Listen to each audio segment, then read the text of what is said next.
That is, at least while John Lennon was alive, having bitterly ended their 10-year relationship in 1970. Naturally, when Paul McCartney, George Harrison, and Ringo Starr got back together in 1994 to revive John Lennon's long-lost tapes for Free as a Bird and Real Love, they were called the Threadles.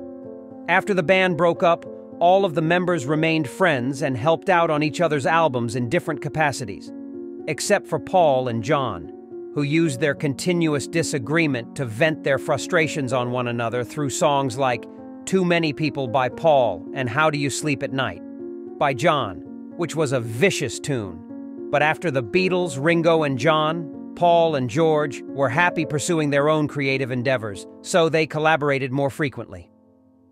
After the Beatles broke up, Ringo put his attention on his acting profession and put out 2 covers albums, but by 1973, he had had enough. He decided to record an album of original songs, so he called his closest friends to ask for their assistance. It was the first time that every member of the band would contribute to the same album, and by doing so, he came dangerously close to bringing the Beatles back together.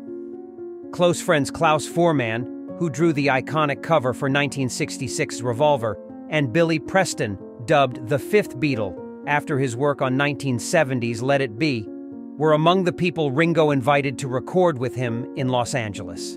In addition, he was able to get together an incredible group of legendary musicians to support him, including Steve Cropper of Booker T and the MGs, Harry Nilsson, Martha Reeves, the legendary Motown singer Mark Bolan, and 4 members of the band. Ringo had only one song ready to go when he arrived at Sunset Sound Recorders, Photograph, which he had written 2 years earlier while sailing with his then-wife Pattie Boyd, George, and Cilla Black. In 1972, Ringo asked George to record and produce the song.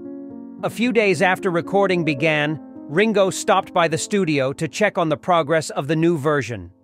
George consented to return to the sessions in order to contribute to what would eventually become the album's lead single after telling Ringo he was knocked out by What You've Done.